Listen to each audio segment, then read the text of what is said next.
Olá, meus irmãos, bem-vindo ao canal Ministério Palavra do Senhor, canal exclusivo para mensagens bíblicas com aplicação teológica e aplicação prática no seu dia a dia.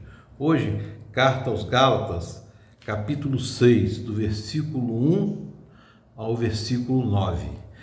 Irmãos, se alguém for surpreendido em algum pecado, vocês que são espirituais devem restaurá-lo com mansidão. Cuide-se, porém, cada um, para que também não seja tentado. Levem os pesados fardos uns dos outros, e assim cumpram a lei de Cristo. Se alguém se considera alguma coisa não sendo nada, engana-se a si mesmo. Cada um examine os próprios atos, e então poderá orgulhar-se de si mesmo, sem se comparar com ninguém, pois cada um deverá levar sua própria carga. O que está sendo instruído pela palavra, partilhe todas as coisas boas com aquele que o instrui. Não se deixem enganar de Deus não se zomba, pois o que o homem semear, isso também colherá. Quem semeia para a sua carne, da carne colherá a destruição, mas quem semeia para o Espírito, do Espírito colherá a vida eterna.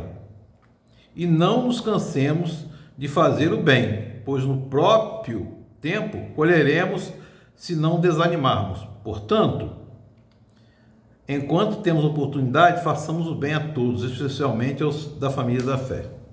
Meus irmãos, essa carta de Paulo aos Gálatas, ela é uma carta que ela é um combate às questões judaizantes, que eram cristãos judeus, né, que queriam colocar a prática judaizante lá. E ela é uma carta profundamente teológica. Por quê? Ela é tão teológica que a gente observa na carta algumas coisas, por exemplo, que é básico do Evangelho. Só somos salvos pela graça, só temos a fé em Jesus Cristo.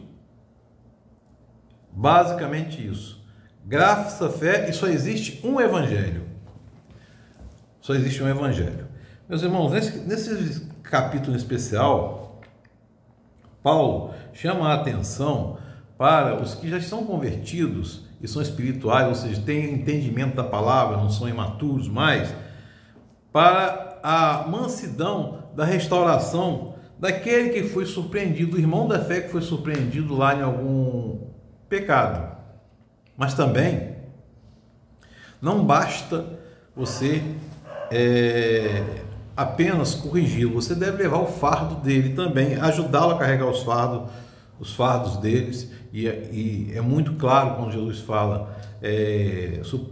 fala amai-vos aos outros, e quer dizer, suportar os fardos uns dos outros, para assim cumprir a lei de Cristo. É isso que está falando aqui, amai-vos aos outros, porque isso é uma questão de fé e obras.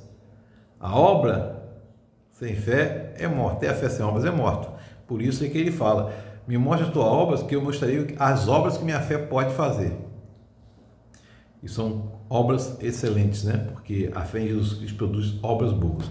Meus irmãos, e a orientação é clara no versículo 6, que a gente que está sendo instruído pela palavra, partilhe todas as coisas boas com aquele que instrui, mas também a gente deve partilhar com aquele que nós vamos instruir. Porque se nós recebemos a mensagem do Evangelho, que é a mensagem da salvação, através de Cristo Jesus, seu sacrifício vicário, e através da graça, que é aquele que a gente sabe que é o favor que nós não merecemos, a gente também deve levar isso ao próximo, com mansidão, meus irmãos. E a gente tem que tomar cuidado, porque com Deus não se brinca, nem deve se zombar, né? No Salmo 1 fala, não se senta a roda dos zombadores, né? Está escrito isso lá. E ainda fala, aquele que semeia na carne, colherá a carne, ou seja, você vive dando lugar às carnalidades. Que carnalidade é aquelas coisas que a gente vive sem razão, a gente perde a razão, né? Mas fala sobre isso, colherá a destruição. Agora, aquele que semeia para o Espírito, aqui o Espírito é com letra maiúscula, é o Espírito Santo do Espírito, colherá a vida eterna. Ou seja, meus irmãos, só é possível colher a vida eterna através da salvação de Jesus Cristo, a aceitação de Jesus Cristo como seu único e eterno Salvador.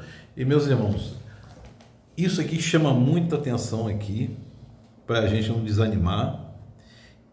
E outra coisa que esse capítulo chama a atenção, só existe um evangelho, tanto que ele fala aqui, para fazer o quê? Cumprir a lei de Cristo, que é amar os outros como a si mesmo, e Deus sobre todas as coisas, e fala cá embaixo, ficar em cima da mansidão, para instruir, para tirar aquela pessoa do pecado, levar as cargas uns dos outros. E outra coisa que fala, não nos cansemos de fazer o bem. Meus irmãos, só existe um evangelho, e o evangelho é quem transforma. Ouvir o evangelho transforma a sua vida. Você não pode transformar o evangelho, senão não é evangelho, mas o evangelho pode transformar a sua vida. O evangelho não é uma questão de cultura, não é uma questão do eu acho. O evangelho está aqui para te incomodar, para te transformar. E para te transformar para onde? Para te instruir para quê? Instruir para as boas novas de Jesus Cristo. E o Espírito Santo, quando você aceita Jesus Cristo como seu único e suficiente Salvador, o Espírito Santo você é batizado no Espírito Santo e ele vai passar a te orientar e te incomodar. E vai te iluminar para você entender a palavra. Porque, como está escrito, a fé vem pelo ouvir. E a gente começa a ouvir a voz do Espírito Santo falando a respeito da mensagem que ele traz para nós aqui. Que Deus nos abençoe e que o Espírito Santo de Deus esteja sobre nós para que possamos entender a mensagem e que saibamos, irmãos, à medida que a gente é instruído, também instruir na verdadeira palavra, no verdadeiro evangelho, no evangelho de Jesus Cristo. Amém.